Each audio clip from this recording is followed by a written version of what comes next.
জয় বাংলাদেশ, বিজয় নতুন ধারা। আজ নতুন ধারা বাংলাদেশ এনডিবির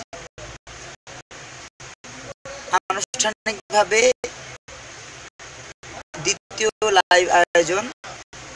আজকের আয়োজনে আপনাদের সাথে রয়েছে আমি মমিন মেহেদী। নতুন ধারার স্লোগান, নতুন ধারার অঙ্গীকার, দুর্নীতি থাকবে না আর। এই স্লোগানের মধ্যে দিয়ে 2012 31 ডিসেম্বর আত্মপ্রকাশ করেছিল নতুন ধারার এই রাজনৈতিক প্ল্যাটফর্ম।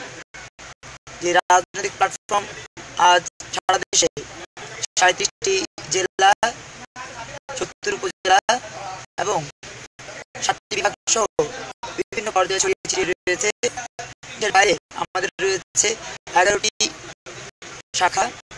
আমরা মনে করি একটি সত্যিকারের সোনার বাংলাদেশ নির্মাণের জন্য সর্বকালের সর্বশ্রেষ্ঠ বাঙালি জাতির জনক বঙ্গবন্ধু শেখ মুজিবুর রহমানের স্বপ্নের সোনার বাংলাদেশ নির্মাণের জন্য, হোসেন শহীদ সোহরাওয়ার্দীর স্বপ্নের সোনার বাংলাদেশ নির্মাণের জন্য, সে বাংলাকে ফজলুল হক সহ সকল জাতীয় বীরদের স্বপ্নের সোনার বাংলাদেশ নির্মাণের লক্ষ্যে নতুন প্রজন্মের এগিয়ে আসার কোনো বিকল্প নেই। যেহেতু বিকল্প নেই, সেহেতু আমাদেরকেই হাল ধরতে হবে, আমাদেরকে এগিয়ে আসতে হবে সন্ত্রাস, দুর্নীতি, বেকারত্ব, ক্ষুধা, দারিদ্র্য মুক্ত একটি সত্যিকারের সোনার বাংলাদেশ নির্মাণের জন্য।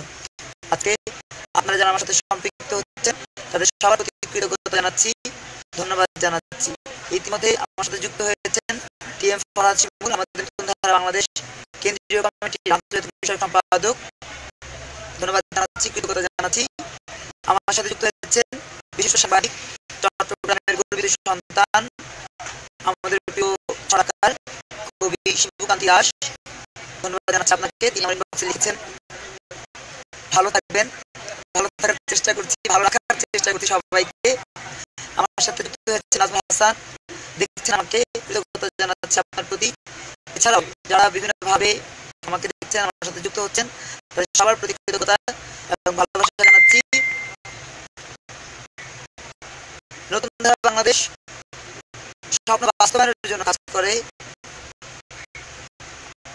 আমাদের পার্শ্ববর্তী দেশ ভারতের মনীষী এবং সাবেক রাষ্ট্রপ্রধান এপিজে আব্দুল কালাম বলেছিলেন, স্বপ্ন সেটি নয় যেটি তুমি ঘুমিয়ে ঘুমিয়ে দেখো, স্বপ্ন সেটি যেটি তোমাকে ঘুমোতে দেয় না। আমরা নতুন ধারা রাজনীতি যারা করছি তাদেরকে স্বপ্ন ঘুমোতে দেয় না। সেই স্বপ্নটি হচ্ছে সত্যিকার সোনার বাংলাদেশ, মুক্ত বাংলাদেশ, সন্ত্রাস, বেকারত্ব, দারিদ্র্য মুক্ত বাংলাদেশ। আর সেই বাংলাদেশ বাস্তবায়নের জন্য সেই বাংলাদেশের স্বপ্ন নিয়ে এগিয়ে চলছি।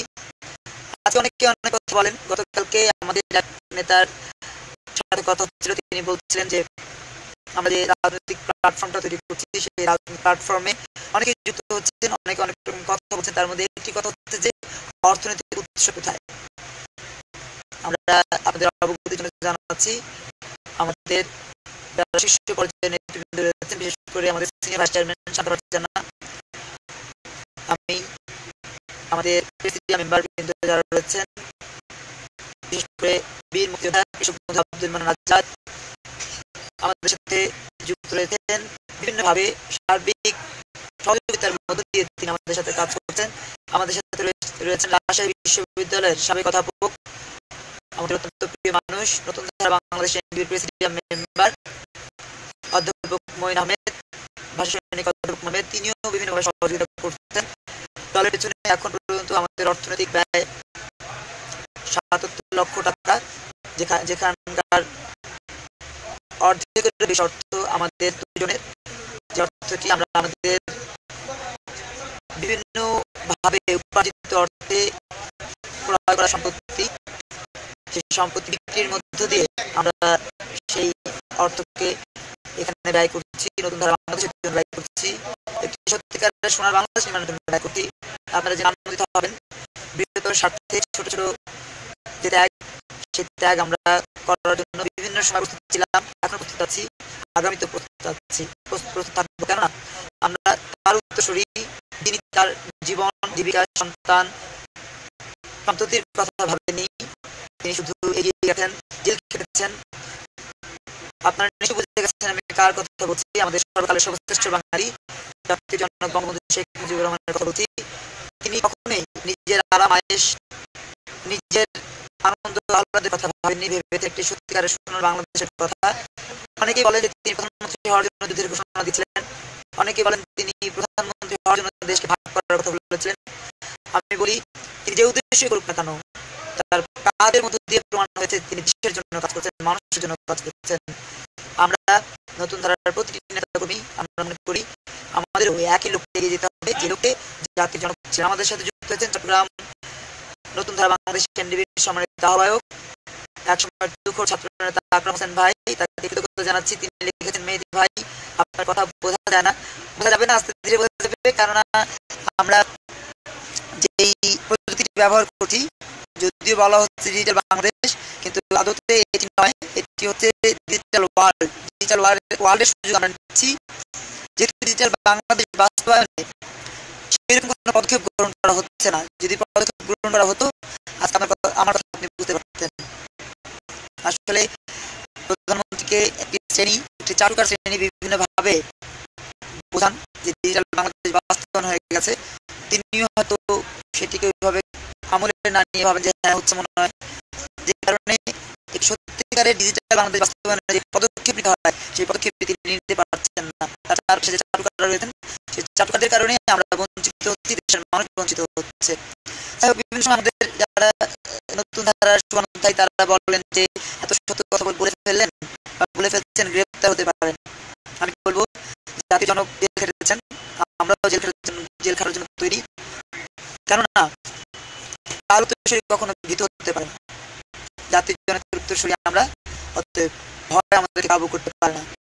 আমাদের সাউন্ড কিডস গার্ডেন যে স্কুলটিতে আমরা শেখাই, ভয় করি না আমরা প্রভু, সাথে আছেন মহান প্রভু। আমাদের সাথে যেহেতু একজন আল্লাহ আছেন, একজন স্রষ্টা আছেন, একজন ঈশ্বর আছেন, একজন ভগবান আছেন, সেহেতু ভয় আমরা পাই না, ভয় আমরা পেতে জানি না, যেহেতু আমরা আর উত্তরসূরি যিনি শুধু বাংলাদেশে নয় পাকিস্তানের সর্বাধিনায়ক ছিলেন। তার সময়ে তার যুদ্ধের, তার সমরাস্ত্রের কারণে, তার সমর জ্ঞানের কারণে পাকিস্তানের সেই সময় সেনাবাহিনীর কদর সারা বিশ্বে ছড়িয়ে গিয়েছিল, সুনাম সারা বিশ্বে ছড়িয়ে গিয়েছিল। তিনি হলেন আমাদের প্রিয় মানুষ, প্রিয় নেতা, প্রিয় বীর আতাউল উসমানী। তারই উত্তরসূরি আমরা, অর্থাৎ যেহেতু আমরা বীরের উত্তরসূরি, আমরা কাউকে ভয় করবো না, সত্যি কথা বলে দিব। আর সত্যি কথা হচ্ছে ডিজিটাল বাংলাদেশের চরম বাস্তবায়ন। এই আমার কথা আপনি বুঝতে না পারা তো প্রিয় আকরাম ভাই, অপেক্ষা থাকেন, একটা সময় আপনি আমার কথা বুঝতে পারবেন, আমরা আপনাদের সাথে সরাসরি কথা বলতে পারবো। সেই ডিজিটাল বাংলাদেশ বাস্তবায়নের জন্য আমাদেরকে এগিয়ে আসতে হবে। আমাদের সাথে অনেকেই যুক্ত হচ্ছেন, বিশেষ করে শিবুদ আমাকে এখনো দেখছেন, তার প্রতি কৃতজ্ঞতা জানাচ্ছি। নাজমুল ভাই তিনি অফলাইনে চলে গেছেন। ফরাজ লিখেছেন, ভালো আছেন বস। আসলে ভালো থাকা না থাকা নির্ভর করছে দেশের মানুষের উপরে। দেশের মানুষ যদি মন্দ থাকে আমরা কখনোই ভালো থাকতে পারি না, যেহেতু দেশের মানুষের জন্য রাজনীতি করি, দেশের জন্য রাজনীতি করি। দেশের মানুষ ভালো থাকলে কেবল আমরা ভালো থাকতে পারবো ইনশাআল্লাহ। এখানে আমি যখন অনলাইনে আছি তখন লেখা উঠছে কানেকশন ইজ উইক, হয়তো এই কারণে অনেকে আমরা এই মুহূর্তে অনলাইনে পাচ্ছি না, তাদের কারণে পেতে পারতাম। আমাদের ঢাকা মহানগর দক্ষিণের সংগ্রামী সভাপতি মাহমুদ হাসান তাহের, তিনি হয়তো অনলাইন উইক হওয়ার কারণে আমাকে পাচ্ছেন না। একই সাথে আমাকে হয়তো অনলাইনে পাচ্ছেন না এস এম সুলাইমান খুলনার সংগ্রামী আহ্বায়ক, কেন্দ্রীয় কমিটির সাংগঠনিক সম্পাদক ফরহাদুল কামাল, আমাদের নতুন ধারা বাংলাদেশ এনপির senior vice chairman Shanta Farzana সহ অনেকে হয়তো এই কানেকশন উইক হওয়ার কারণে পাচ্ছেন না। কানেকশন উইক মানে হচ্ছে আমরা ডিজিটাল বাংলাদেশ বাস্তবায়নের জন্য কেউই আন্তরিক না। প্রধানমন্ত্রীর প্রতি আজকের লাইভের পক্ষ থেকে অনুরোধ জানাবো, আহ্বান জানাবো, আপনি একটু সদয় হন, দৃষ্টি দিন, ডিজিটাল বাংলাদেশ মুখে বলবে না, বাস্তবায়ন করুন।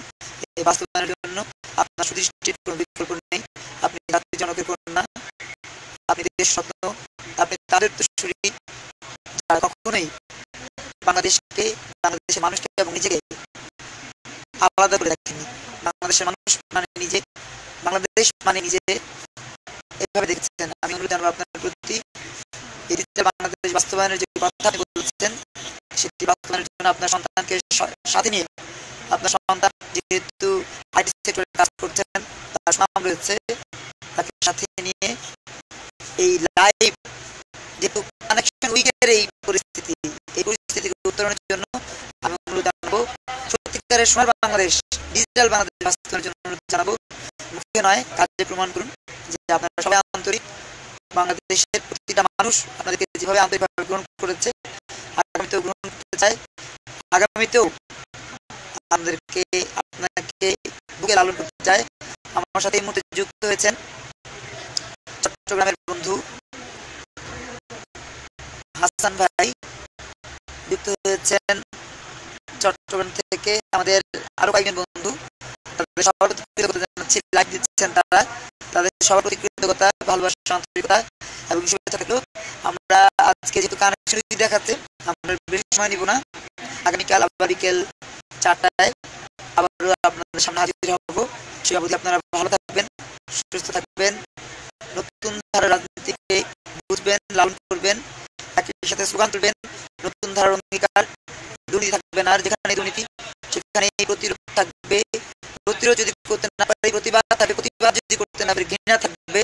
সর্বোপরি যদি আমরা শারীরিকভাবে কোনো রকম প্রতিবাদ প্রতিরোধ জানাতে না পারি, মন থেকে হলেও ঘৃণা থাকবে সেই দুর্নীতির দিকে, যে দুর্নীতি আমাদের বাংলাদেশকে করে দেখাচ্ছে, ঘুরে ধরছে বাংলাদেশ। এই ঘুরে ধরা বাংলাদেশকে একটি সত্যিকার সোনার বাংলাদেশ নির্মাণের লক্ষ্যে এগিয়ে যাব।